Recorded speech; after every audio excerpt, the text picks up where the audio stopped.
pivots in corporate plays. We'll groove through it all in funky ways. So join us now, let's find our way. Listen to Pips and Pivots every single day. Ooh, get money, get paid. Hey, what's up? Good to have you here. Thanks for tuning in to Pips and Pivots podcast. Today's episode is with Scott Leese, sort of like a sales legend, LinkedIn legend, big dude in the the community, big part of the culture. There you go. I blew his mind a little bit, so I let him know that I've been like reading his posts and following him on LinkedIn for 11 years, and I kicked things off with that story. I'm not a stalker or anything. It's just there was stuff going on in my life the first time he reached out to me, so it's like easy to remember that time frame. But I was thinking of it before the podcast, and like time just flies by. Like that's crazy. 11 years, like it feels like it was just a couple of years ago. So that was wild. But he had posted something like some time ago, and it was something to the effect of like, hey, you know, if you're in sales, like it's best to figure out like, you know, what segment is best for you, what role is best for you, and just stay there and like become a specialist at that and just crush it and be like, you know, the go-to person for those things. And so I always remember that. It always resonated with me because when I read it at the time, I was in AE and I was on this quest to kind of get as high as I could as an individual contributor. Oh, look, I move my hand, the green screen goes away, and you can see my award that I won for World's Best Dad. So that's who you're fucking dealing with here. All right. World's Best Dad. But anyway, what else is behind the screen? Oh, yep. There's more paintings. Oh, well, I'm goofing off too much, but anyway, I was on this quest to be like, get as far as I could as an IC. And I was pursuing roles and working in roles that in my gut, like it didn't feel right. I don't know if anyone can relate to that, but it's like you take a job because it seems like the next logical step in your career, but you never take the time to pause and think about like, well, do I even want to be doing this? Like, I know it's, you know, a better company, a better role, it's more money, but like, is this what I want? Am I going to have fun? And so it's something that ever since I got out of sales that I really preach on and I work on with my coaching clients is that, you know, don't chase this, you know, default career trajectory for salespeople where it's like BDR, SMBA, enterprise manager, so on and so forth. Like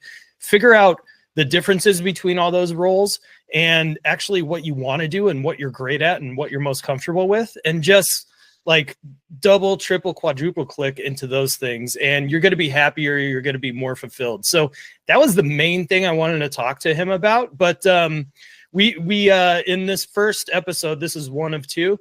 We start talking about that, and then we go off on a tangent a little bit. I asked him a little bit about some mindset things because he mentioned, you know, in his personal life, he had some big things come up. He's written a lot about like this gnarly health issue that he had when he was first coming out of college. And so I wanted to, or I guess I found myself just wondering about like, you know, mindset and how do you like perform at a high level when you have a lot of big life events going on? And I know like the answer for me, but I'm kind of just, you know, like an average dude. I wanted to hear it from like, you know, a heavy hitter like Scott Leese and hear his opinion. So he shares his his thoughts and perspective on those things, which I think is really valuable. So again, this is part 1 of 2. Awesome conversation. Part 2 is coming out next week.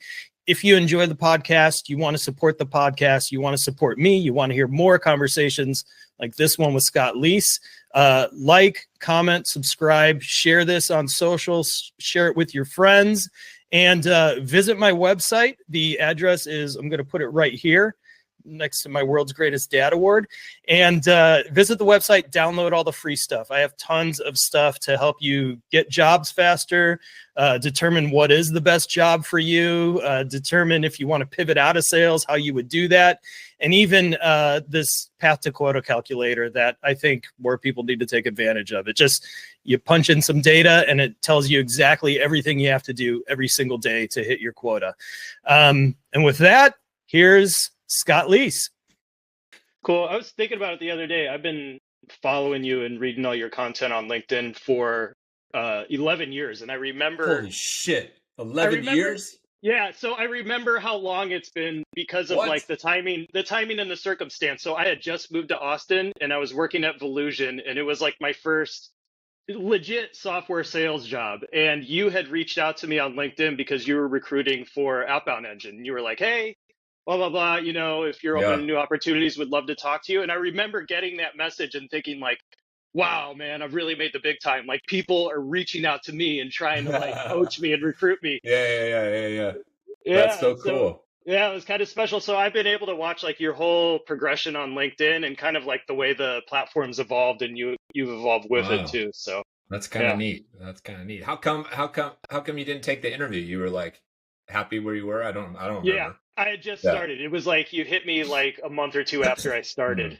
Yeah. And I remember a colleague of mine, she's like, who's this Scott Leese guy? You're connected to him. He just asked me if I want a job there or something. And it's like, it's LinkedIn. I came after everybody, man. Yeah. The good old days. That was funny. Well, thanks for your time too. I know like how busy you are just with all your stuff. And then I was hearing like you have someone working on your house, and I heard someone saying, where the fuck are my shoes? And that's my I heard kid. The dogs. Yeah. Absolute, dude. It's an absolute shit show over here. So I got divorced like 2.5 years ago. So I'm a single dad, and I the kids are with me like at least 50% of the time. And you know, it's fucking 8 a.m. here. They're both in high school. They don't have to catch the bus until 8:15. I have this like partial remodel thing going on, and this guy showed up and can't do, basically the short answer is he can't do the work that he was supposed to do. And I'm like, what are you talking about? And then I have a puppy who's like going nuts, and I like can't get this fucking audio to work. It's an absolute shit show. So that's how it goes. I should be fired already, you know. At least it's Friday. Shit, high schoolers, man. High school kids yelling at me, you didn't wake me up early enough, and how come you didn't make me breakfast? And I'm like, I told you last night, you're on your own. I have a podcast, I have workers, like fuck off. Yeah. Oh, dude. High schoolers, dude. That's wild. My son's 9, so it's like I keep telling my wife, like, he's like sweet and cuddly and everything right now, but just enjoy it, like savor it, because I know what's coming up. Yeah, you're in the perfect sweet spot, man. If I could go back and have my kids be like between 6 and 10 years old forever, it'd be amazing. It'd be amazing. Yeah, it's funny. They talk about the wildest shit too. Like mine's really into like Roblox and Minecraft and all that. So he talks to me like I understand what he's saying. And it's like if you're talking about football to like, you know, someone that isn't into sports or anything, it's like it just sounds like Greek. It's another language. It's another language. Oh, totally. Dude. I sometimes I have to ask for an interpreter when they're trying to talk to me about stuff. Yeah. Definitely. Well, so I have like 3 questions I want to ask you. And one of the main thing I wanted to ask you, the main reason I thought about having you on here is because you probably won't remember this, but like 4 or 5 years ago, you posted something on LinkedIn, and to paraphrase, it was like, you know, everyone's so caught up in getting into enterprise sales, but what you should be doing is you should identify like your ideal segment, your ideal person that you sell to, and your ideal role. And just, if you're excellent at that and like better than most people, just stay in that lane and crush it, and success and money is going to find you. Do you remember that, or do you still agree with that sentiment even? I do still agree with that sentiment. Yeah. I do remember, I feel like I've written in and around that topic a few times. So it's not like I know the exact post you're talking about, but yeah, you know, that was born from I started my career in high velocity, like transactional sales environments, right? And Same. I remember everybody saying to me, like, you need to move up market, you need to move to mid market, you need to move to enterprise sales, and then you can be a sales leader and all this stuff, right? And it's like this progression, and you have to round out your resume and all this kind of thing. And I'm like, well, but why do I have to do that? Yeah. I remember, this is a long time ago now, shit, maybe almost 20 years ago. There was somebody that I knew who worked at Chevron in the Bay Area where I was living. Okay. And they had some sales job that this guy was saying that I should, go interview for and whatnot, and I'd be good for it. Long sales cycle, like a couple years long, massive deals, right? Yeah. Huge money. And at the time, I think I was making maybe $150K, and this would have been like a $500,000 sales job. And I'm like, oh my God, It's like winning the lotto. I got to get this job, right? Yeah. And my wife at the time was like, you can't do that job. And I'm like, what are you talking about? And she's like, you don't have the patience for that. And you know what? She was absolutely fucking right. I don't have the patience for a 2-year sales cycle like that, and just like barely moving the needle and everything. And so I sort of realized, like, well, why don't I just become like a specialist of sorts? I don't need to round out my resume. Why don't I just become the guy for transactional sales at the time? Hell yeah. And then same thing with like kind of stage, right? Like all of my VP of sales gigs were 0 to 25 million. Yeah. And in the beginning, after I did 1 or 2, I was like, oh, I should move up. And then again, I had this realization, like, why don't I just become known as the guy? Like if you want to get your sales org off the ground, Scott's the guy to call. Why don't I just become that guy?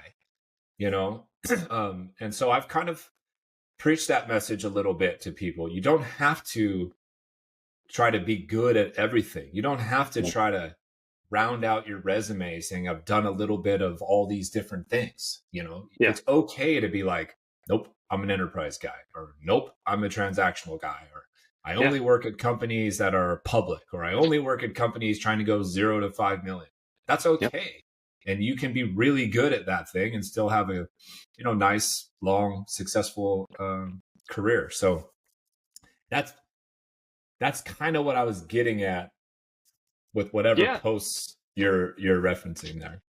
Yeah, no, and I loved it because like in my career, I had kind of gone through the same things. Like there's this perception that, there's only one career path in sales, and it's like, BDR, SMBAE, mid-market, so on and so forth. So I remember I was at Evernote, and they created I was selling SMB, and they created a mid-market position, and they were like, hey, we would love you to do this. And like, they offered me more money, which I'm kind of a slut for money. It's hard for me to turn down, but it was also like, this is just logical. Like I would be stupid not to take this opportunity, but in my gut, it was like, no, you don't want to do this. Like this is, you don't have the patience, blah, blah, blah, this, that, and the other thing.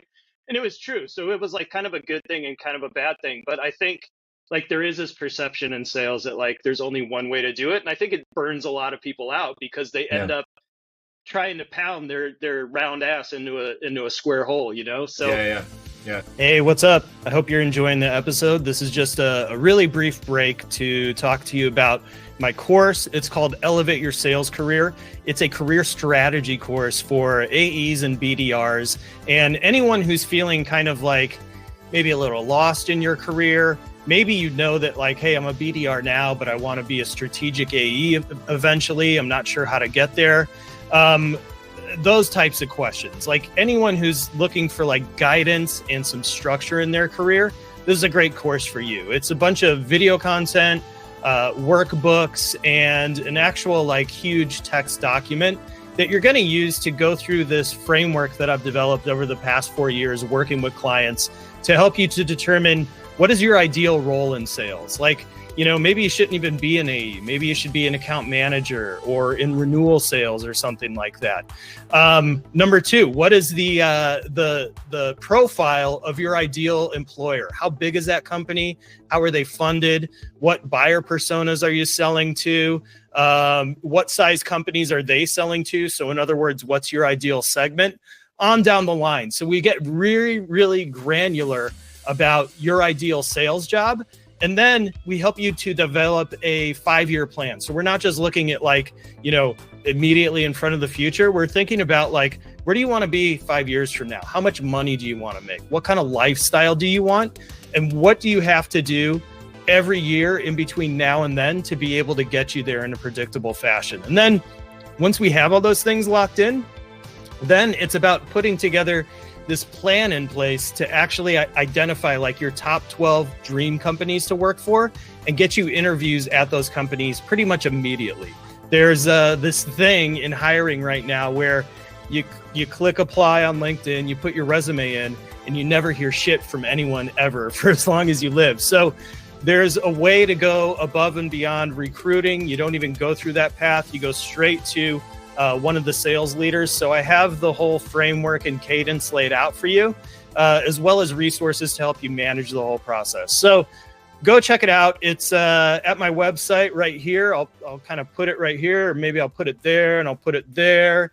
And, I'll just put links to it everywhere. There's going to be a link in the show notes, but it's dankow.ski/elevate, and go elevate your sales career. Yeah. I'm curious. It requires a certain amount of self-awareness. Yeah, that's what I was going to ask. Like what gave you the self-awareness and even the balls to probably turn down some really awesome opportunities where people were like, why wouldn't you do this, Well, I'm trying to think of how to phrase this. That particular story I just said, I have to give my ex-wife some credit there, Mm-hmm. but I think I've always been pretty good at knowing my limitations or knowing my weaknesses and kind of finding other people with complementary skills to do the stuff that I'm not any good at or that I don't want to do. Nice. And gravitating towards things that I am pretty good at, think I can be successful with, and kind of leaning into those. Yeah. I don't do well with failure or losing. I'm not it eats me up. I could still tell you about my most brutal, painful sports losses, and I'll still be upset. And so I think a little bit is, in trying to protect my fragile psyche and ego, I don't really like to lean into things that I'm not good at, and so certain opportunities might come my way, and you can get seduced by the money or maybe the powerful people that you might meet or something like that. But you have to be smart enough to be like, I'm going to set myself up for failure there, and that's going to feel worse. Right. Yeah. I think you just have to be honest with yourself, about what you're good at, what you're not good at, what you like doing, what you don't like doing. Yeah. And you said it. It's like you can't force a square peg in a round hole, man. And I see so many professionals make that mistake. We were talking off camera, or not off camera, but before we started recording this, we were talking about how you had got a message from me actually 10 something years ago when I was trying to recruit you, right?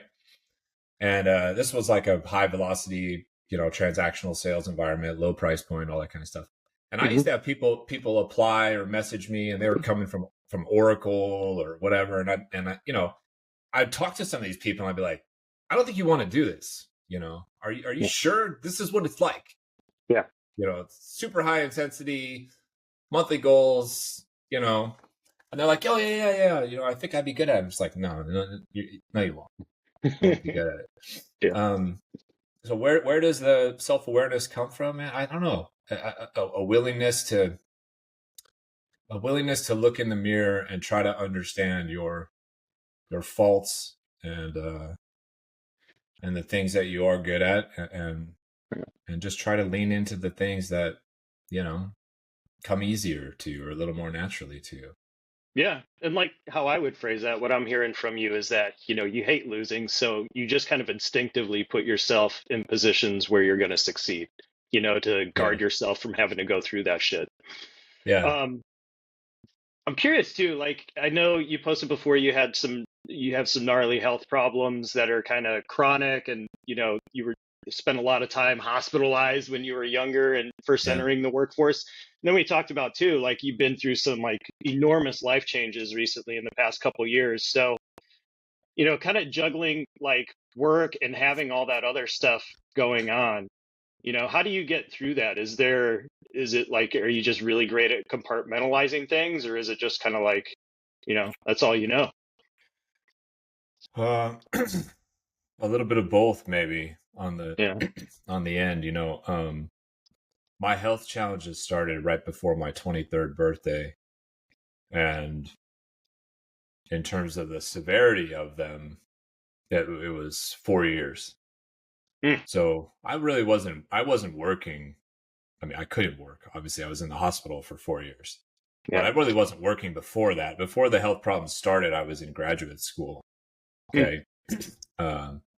So there was no like career going on and then a loss of the career and then a restart. Okay. It was really like nothing.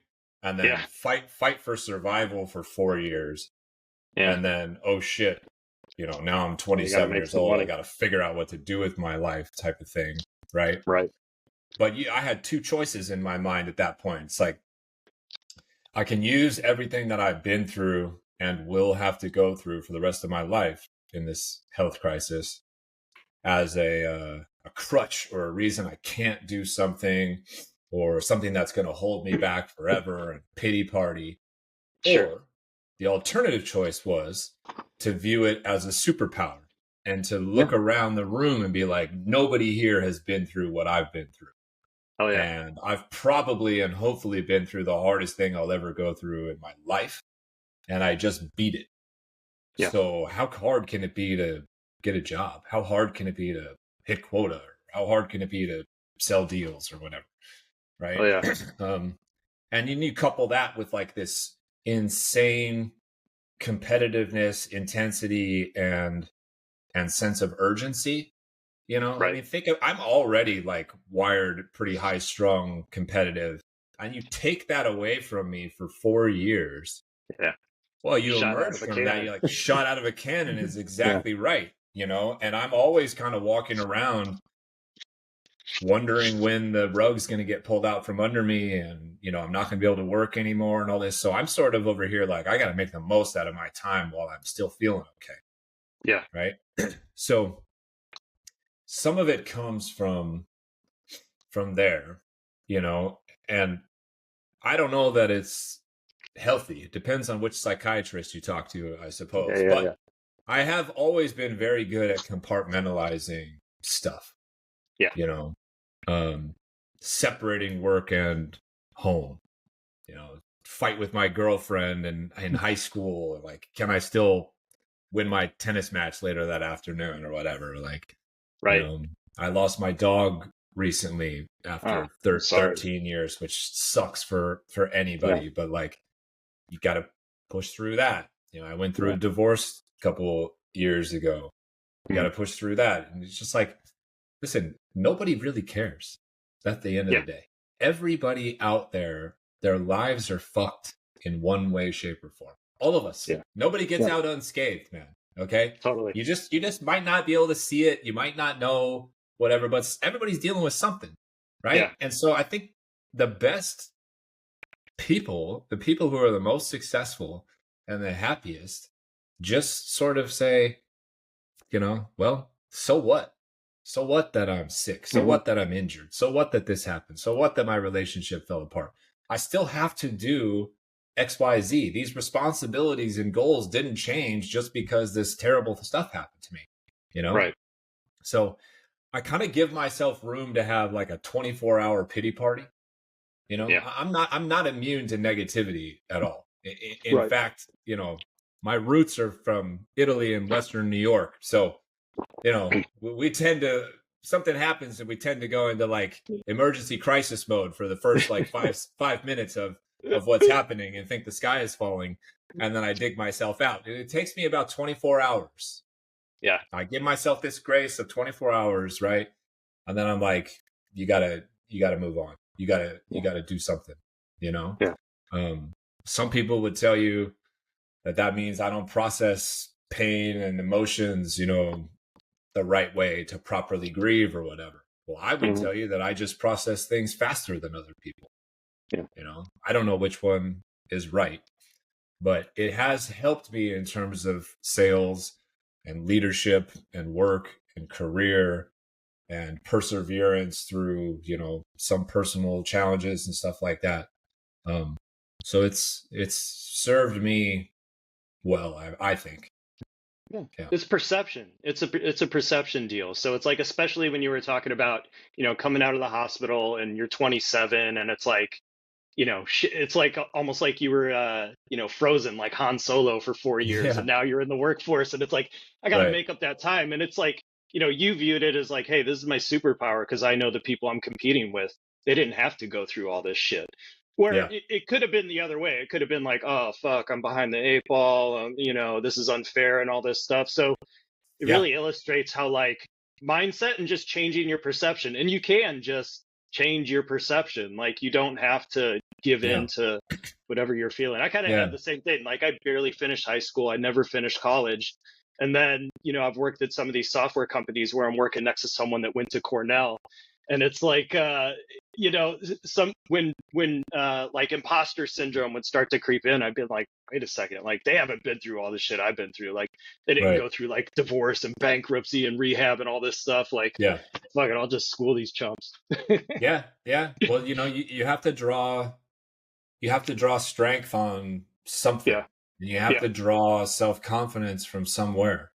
Yeah. And these are the things that I actually think are the most critical pieces to your performance is how are you feeling about yourself? And if you have to tell yourself some story that is mildly delusional or whatever in order to get in the right frame of mind, I'm cool with that. Yeah. You know what I mean? Yeah. I mean, I don't know. Maybe that person that went to Cornell and also had horrible things happen to him, but I'm going to tell myself they didn't. Yeah. Because that's going to give me a strategic advantage. You know what I mean? Absolutely. And I have to fire myself up like that a little bit. And some people are wired that way, you know? I mean, Michael Jordan was wired that way. He used to invent all sorts of slights. Yeah. You know? There's some story. There's some story in The Last Dance where he I can't remember the exact story, but he goes to somebody and he's like, "What'd you say?" And I think it was a scrimmage, and maybe he's talking to Steve Kerr or something like that. And he's like, "What'd you say?" And Kerr didn't say nothing. He was like, "What are you talking about?" He didn't say anything. And Jordan was like, "All right, I heard you." But it's just like fire himself up, and then he just like goes off on him in the scrimmage or whatever, right? Yeah. So yeah, you know, Hey, so that's the end of part 1 with Scott Leese. We're gonna pick things up next week with him, and next week what I'm going to talk about is I'm going to ask him specifically, like if someone's early in their career and they want to be a sales manager, you know, like what are some of the things that he would look for, and also like if someone wants to be a VP, like he was a VP at maybe like half a dozen different companies.